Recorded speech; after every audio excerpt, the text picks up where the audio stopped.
Welcome, ladies and gentlemen, and welcome to Danville's Iron Heritage Festival Mine Walk here at beautiful Sunnybrook Park.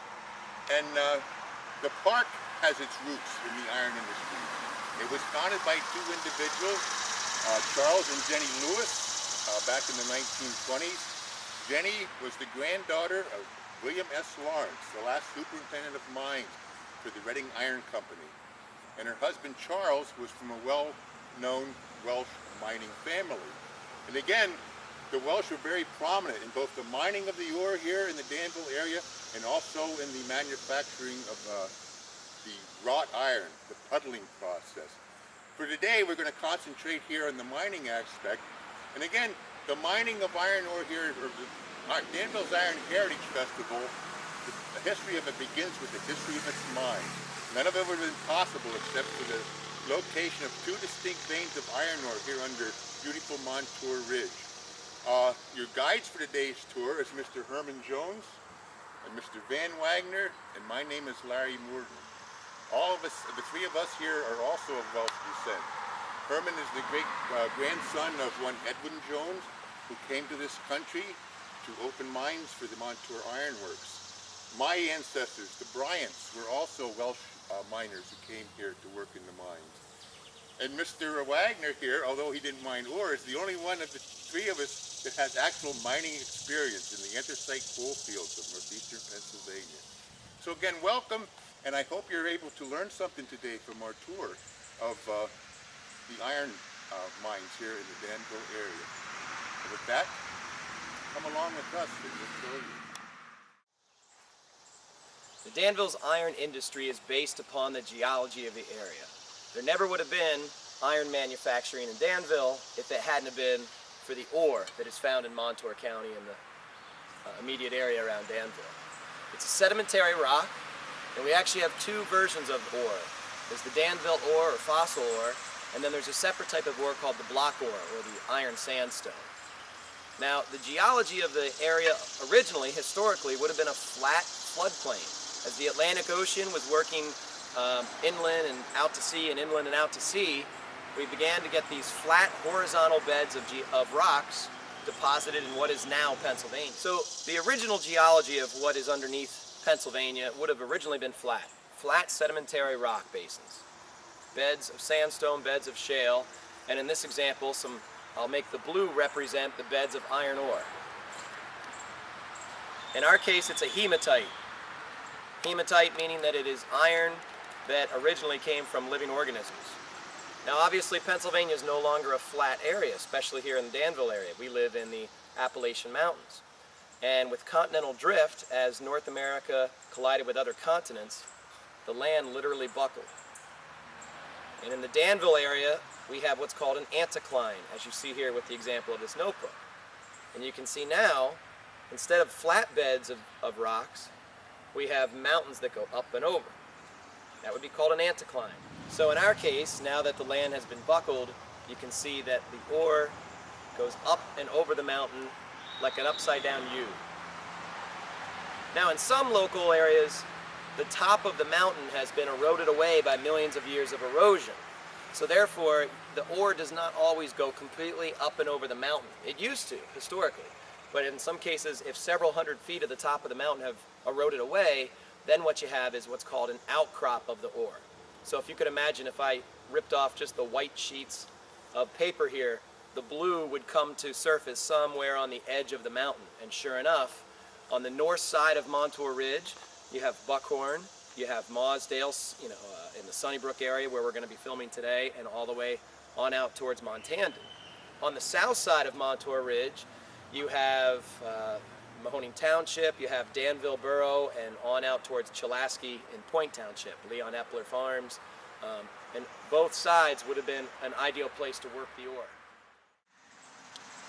The second of the Danville area's iron ores was the block ore, or the iron sandstone. Now this was much more prevalent, but it didn't have quite as much iron content as that other iron ore, the fossil ore, Danville ore. But in Danville area, we were famous for mixing and blending those two iron ores at the blast furnaces, and they claimed that it gave us a higher grade of iron, and Danville did have a reputation for having some of the highest quality iron in the country. The block ore gets its name because, as you can see, when it's blasted, it breaks into blockage-shaped chunks of iron ore. And in many of the communities around the Danville area, if you look at stone homes and foundations, in many cases you'll actually see that they also utilize this iron ore, this block ore, for construction because, again, it makes for nice geometric shapes for construction. So if you see a purple sandstone structure, it's very well that it's iron ore that they used.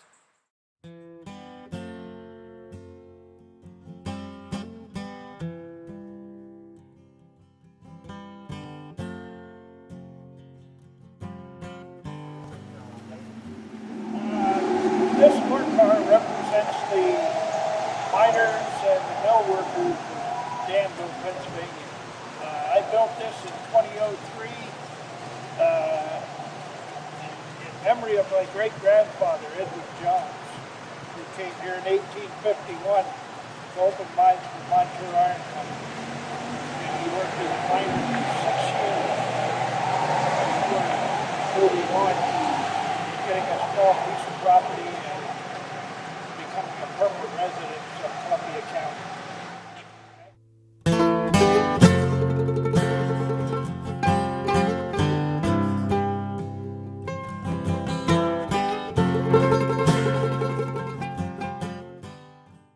My name is Herman Jones. I made some models several years ago of the mines, what they would look like. This is a model of a drift. Now, a drift would have been driven into the side of the mountain until you strike the iron ore, and then you would run a gangway right and left and work the ore down from there. The disadvantage of the drift is you can't go down below where you strike the iron ore to take any iron ore from there down. This is a slope. A slope would be started at the outcrop and follow the bed of ore down.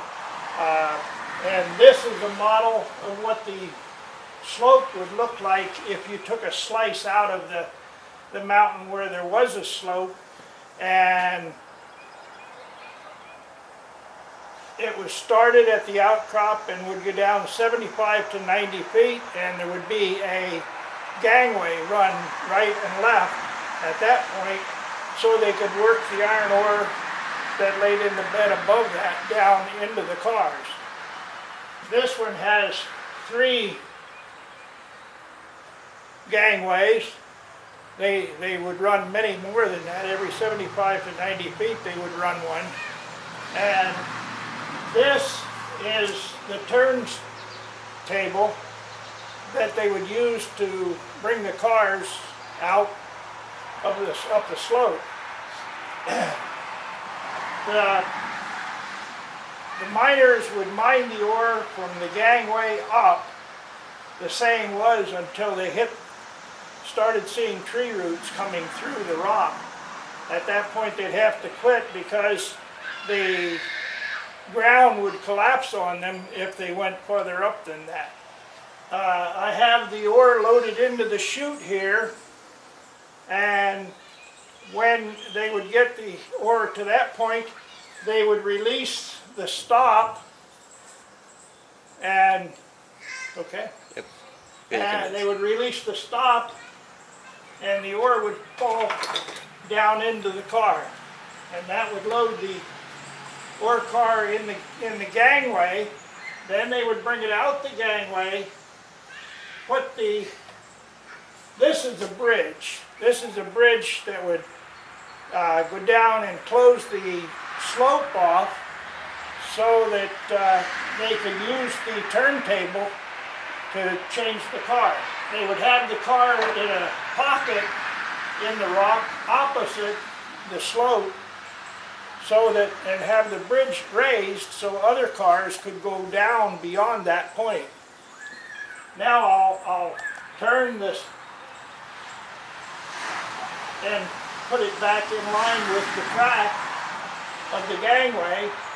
The car would be pushed out the gangway onto the turntable, come back out and be turned, and if you notice, the upright rails on the end would match up with the rails on the slope. they would then push it back to where the slope was, pull a rope that would ring a bell at the top of the slope and tell the operator of either the power winch or the mules that would pull the cars to the surface. And at that point, he would hook the cable onto there, and the power source would pull that car up to the top of the slope, and it could be dumped into another transport, either the donkey gin.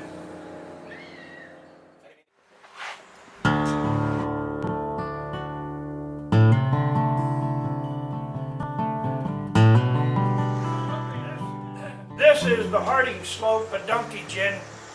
This will be the last site that you will visit on the tour. The other sites you will visit would be the drift. There will be a drift site on the tour. This is set up with mules actually that would turn the turnstile and pull the cars up. It's a double track slope because they use the empty car as a ballast. So at this time I'll remove the mule so I can turn this and show you how it works.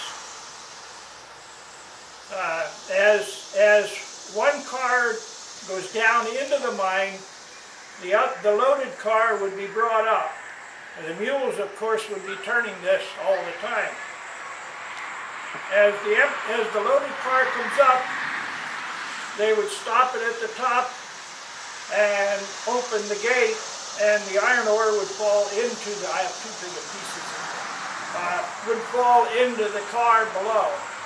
Except it wouldn't be the car, because this was a private, independent mine, and they didn't have access to the narrow gauge railroad that ran out for the company. So they actually had to cross the narrow gauge railroad to get to Columbia Hill Road with their wagons so they could take the ore into Danville and have it processed there. This, as far as we know, is the only one of these that there was built in this country. The stone foundation for this is still out there. And of course the collapsed slope, which we'll show later, is still there. And the stone work between the two are still in existence. This is the drift. This is the first one you'll come to now. This is what it would have looked like when it was in operation. The dirt would have been held back by the cribbing. All these years later, the cribbing would have eroded and rotted away, and when the cribbing rotted away, what would happen would be it collapse. You ready? It would collapse. And now I'll show you what you're going to see actually when you get out there when it has collapsed. If you can see here, there's just a small opening that is left.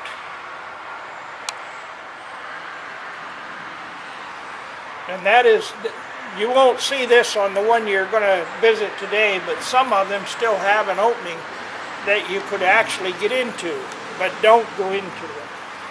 They're not safe. They were safe 160 years ago, but they're not today. But this is just to show you what you're going to see, what they were and what they are today. This is a model of a slope, the entrance to a slope. This is what it would have looked like when it was in operation.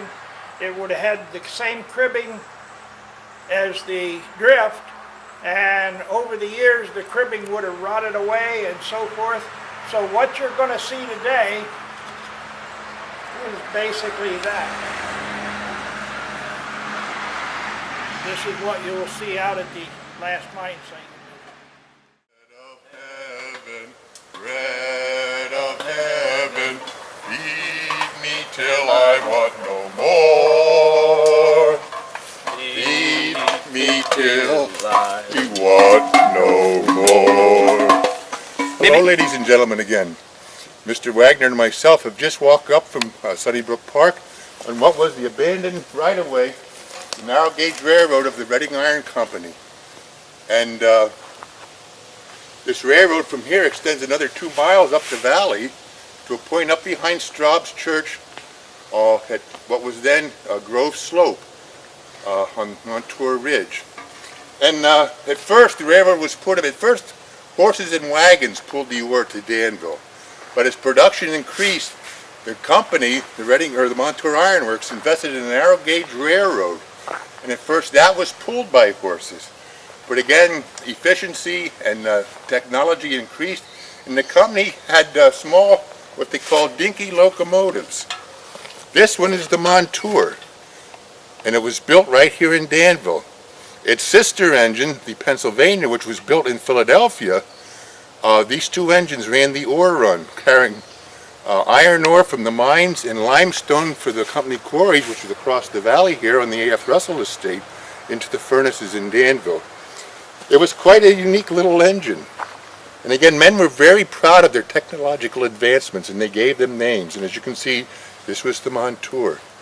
Now again, not only did it carry iron ore from the mines to the furnaces, as a perk to the company miners who lived in company housing up the valley here along Columbia Hill Road and the present-day Cherokee Road, on payday, a special train would be sent out to pick up the miners and their families to take them to the big town of Danville, Pennsylvania, to be paid and do their shopping, mostly at the company store. Can you imagine the excitement after living out here in Little Frosty Valley with nothing but whippoorwills to keep you company, to go to the big metropolis of Danville? So again, this was the narrow gauge railroad of the Montour Iron Works and later the Philadelphia and Reading Coal and Iron Company. Now, here's our way down into where we're going with the slope mine that Mr. Jones portrayed in his model. And again, come along with us.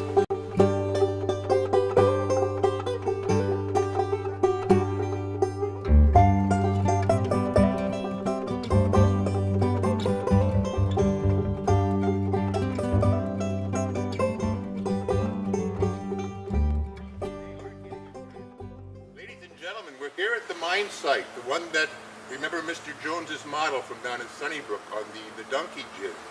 This is the actual mine site that Mr. Jones's model is patterned after. So please take advantage and keep in mind your mental note of Mr. Jones's model. This is the original slope of the mine. And if you will, Boyo, can you show it?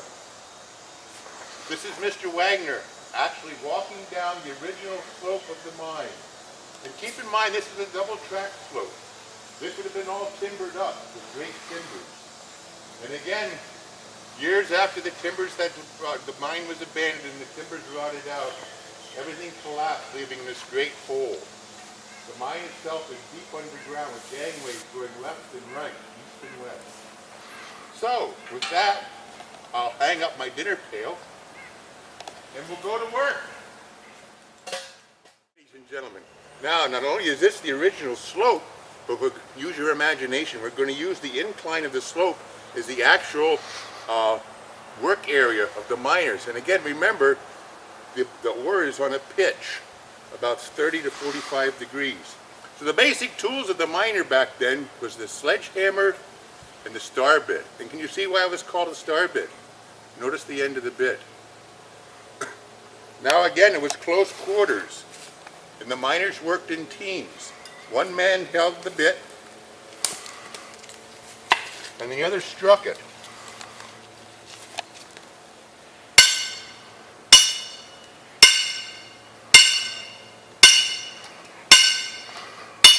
Notice what Mr. Wagner's doing.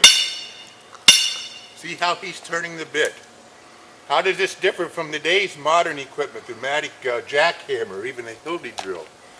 But for the bigger part of your shift of labor, this is what you would have been doing, drilling holes in the face of the ore. Now, while we were drilling holes, what was the next step? To blast. And what did we use back then? Remember, we're going back over 150 years. The main blasting component at that time was black powder. And Mr. Wagner here has a explosive that the miners would have made themselves. They would have bought black powder in kegs. The company miners would have bought it off the company. The independents, such as what this mine was, they would have bought it at a company store or whatnot, whoever sold black powder at that time. Now the idea was, first of all, you would insert your explosive into the hole. Then you would have tamped that back in with a tamp. Now notice the end of this tamp. What is it made out of? It might be a little hard to discern, but it's copper or brass. And why copper or brass?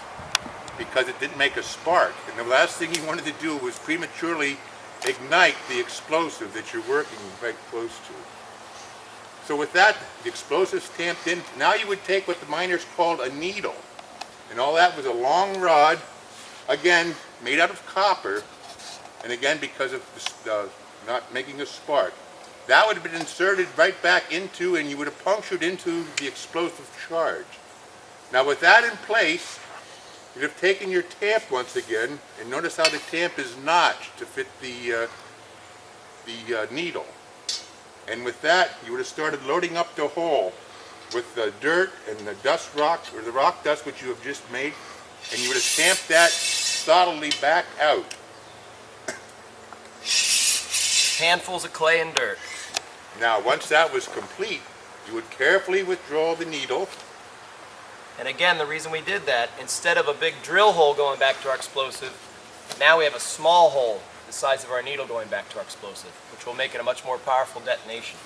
Now the miners would have carried a tin similar to the one I have here, or a tobacco tin, which is closely resembles, and inside that would be a smaller explosive known as a squib, kind of like a firecracker.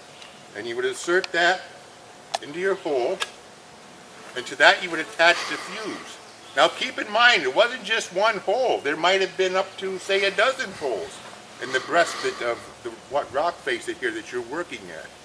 So once these holes were all loaded and fused, you would retreat back down the breast into the gangway, to the safety of the gangway, before you would set off your charge. Now, before you did, what did you have to do? Boyle, what did we do? You have to warn all the other men and boys down in the mine with you. And how did we do that, Boyle? 3 times you have to yell fire in the hole, or fire, or some type of warning. Fire in the hole! Fire in the hole! Fire in the hole! And with that, you would have lit your fuses, and again retreated back down into the safety of the gangway, and hopefully all your labor would have came to play.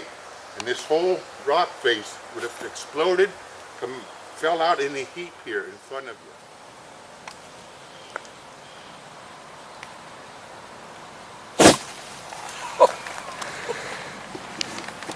That gives you an idea how volatile black powder explosives were, and miners had to take the utmost care when handling the black powder. And in fact, many of the powder mill manufacturing that took place in Pennsylvania experienced several fires or explosions at the mills.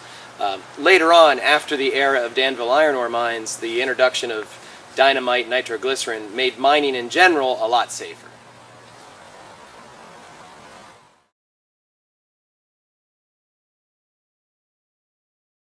Now, did you go back in right away, back in and start unloading or loading up the rock, the ore? No. You had to, first you left the smoke clear, the smoke and the dust clear from the area, because that, again, you're in close quarters. There was very poor ventilation lots of times in the mine.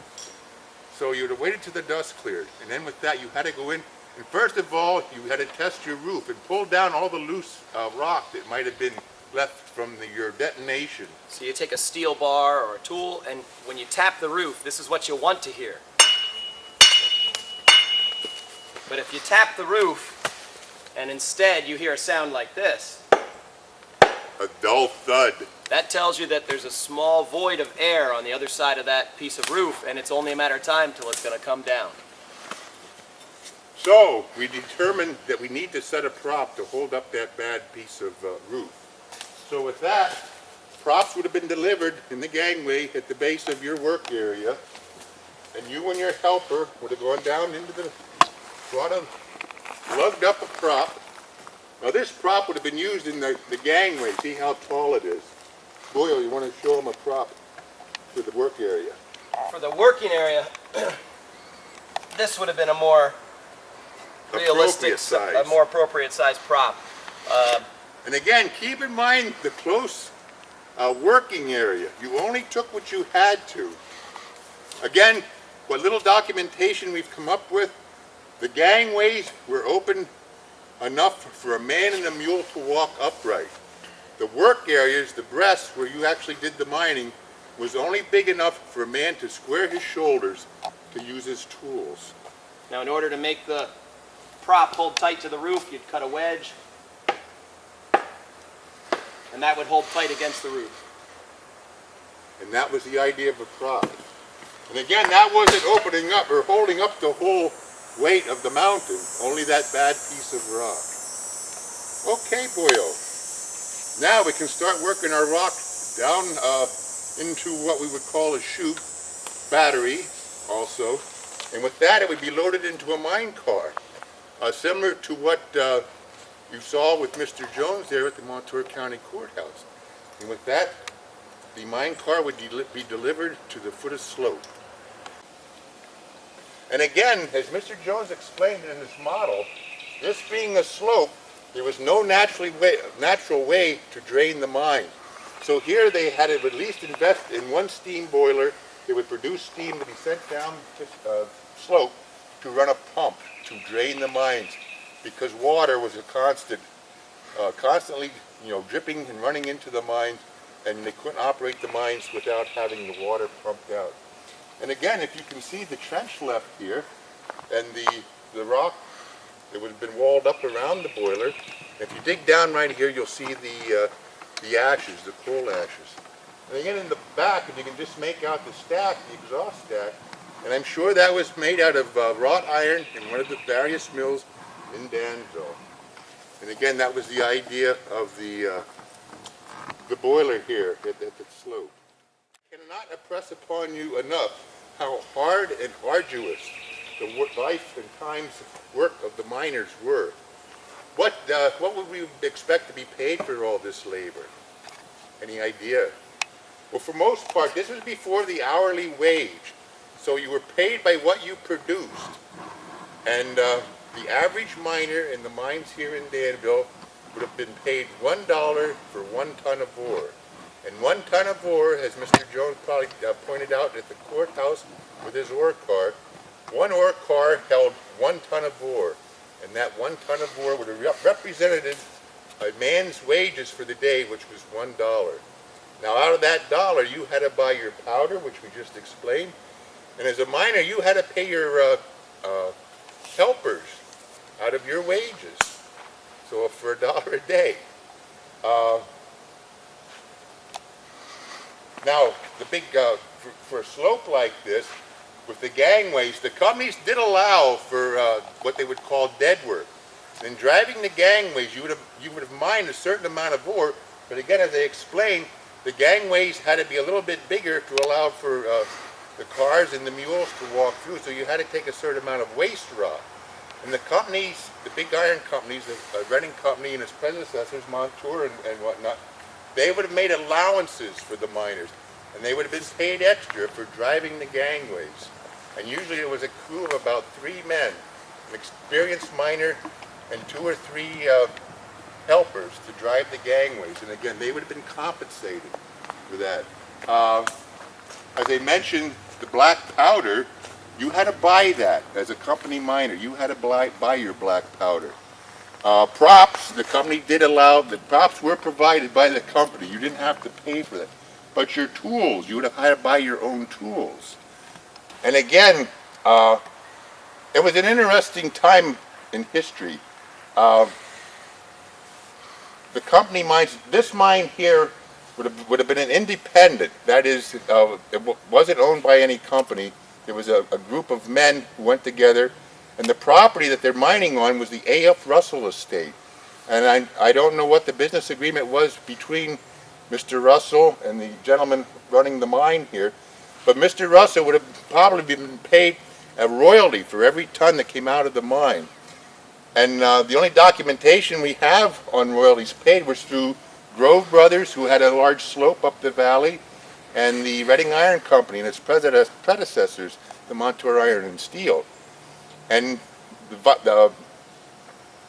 royalty would have varied from time to time depending on the price on the open market of ore and the various companies.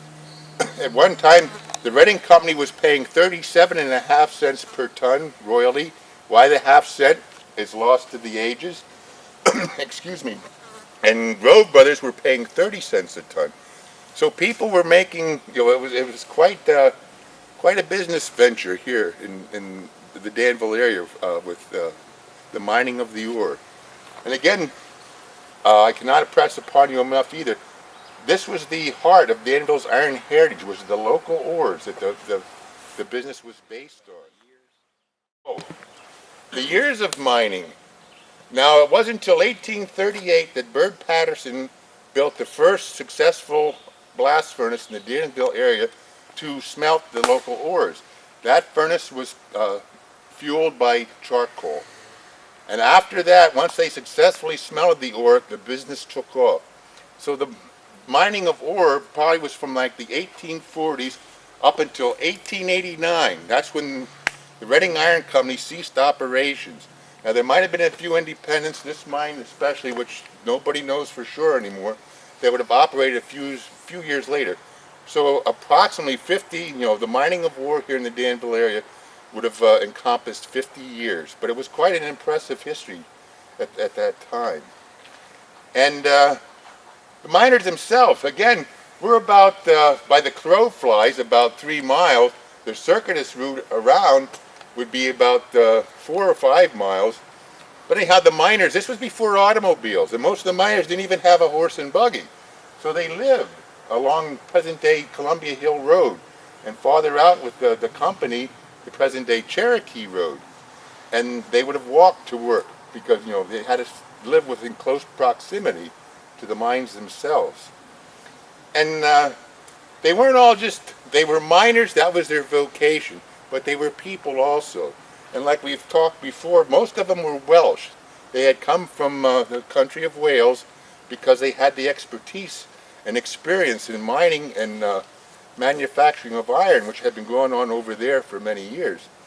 And from these little homes along the Valley Road, most of them owned by the company, in fact all of them owned by the company, here someplace in a wooded glade on a Sunday afternoon, they would get together on hand-made quilts, no doubt, for a picnic.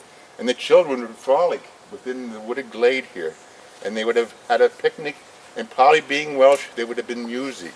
And that's how they relaxed. Lots of times there was no work.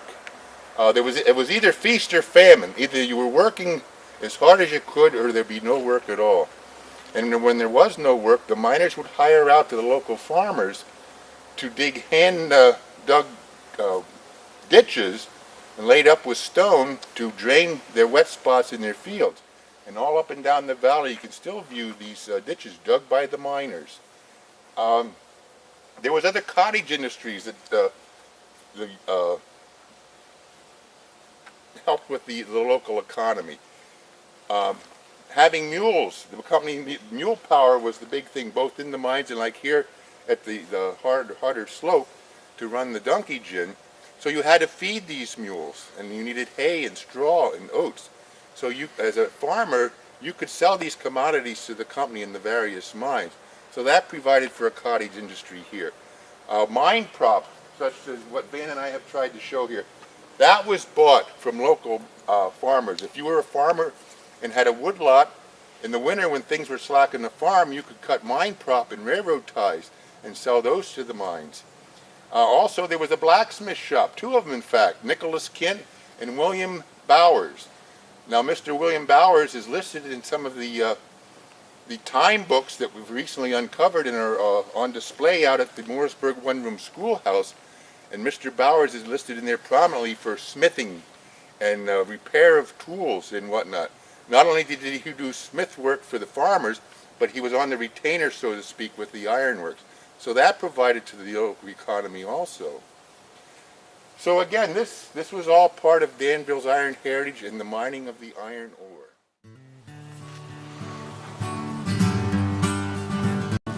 Ladies and gentlemen, this is Mr. Dick Schultz and his mule Jack. And again, remember, we just left the bottom of the mine and we set about, we had our mine core loaded. And this slope and the big company slopes up the valley that the Reading Iron Company owned, this would have been the main mode of transportation, power down in the mines. Mine mules such as Jack, and we're very proud to have Jack and Dick with us here today. Jack And is a again, good boy. There he is. the mule would have pulled the cars to the foot of the slope. And with that, like we said, and with the demonstration Mr. Jones would have showed you at Sunnybrook with his model of the donkey gen here, why we'll let Mr. Schultz and Jack show you. And to keep in mind, you'll have to use a little imagination. The donkey gin was right here. That hole in the ground would have been the base for it. But again, once the signal, they would have signaled from the bottom of the slope on a bell that would have been up here, and then the mule tender would know enough to start the mule around.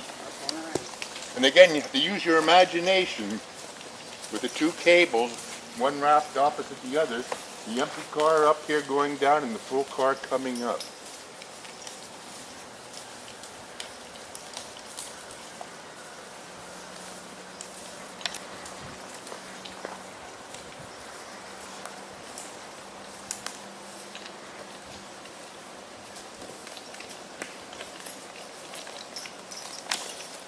Remember, it would take many rotations of the mule walking like this. Nobody knows for sure the depth of this mine here.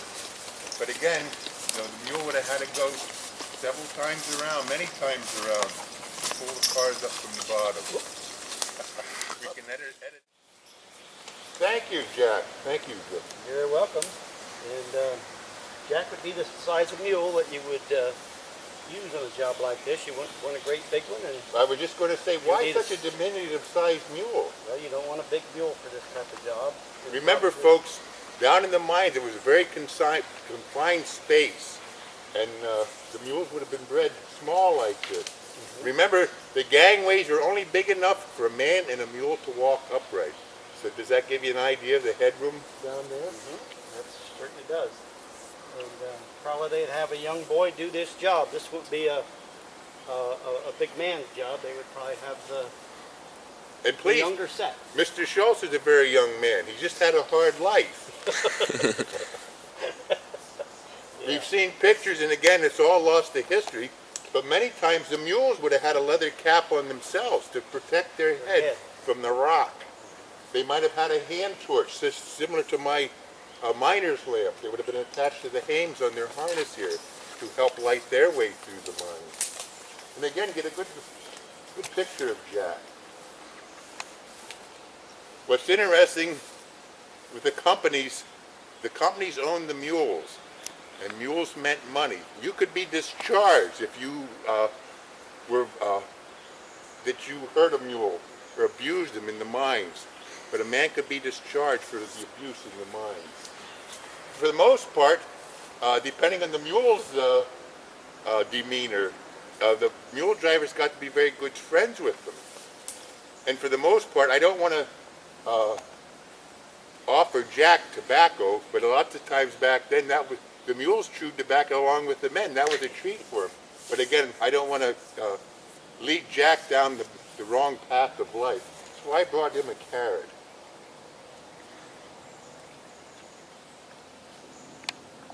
Jack says thank you. And there's a good carrot. Yeah, Jack's all right. He's a pretty good old mule. And again, I've mentioned Mr. Bowers.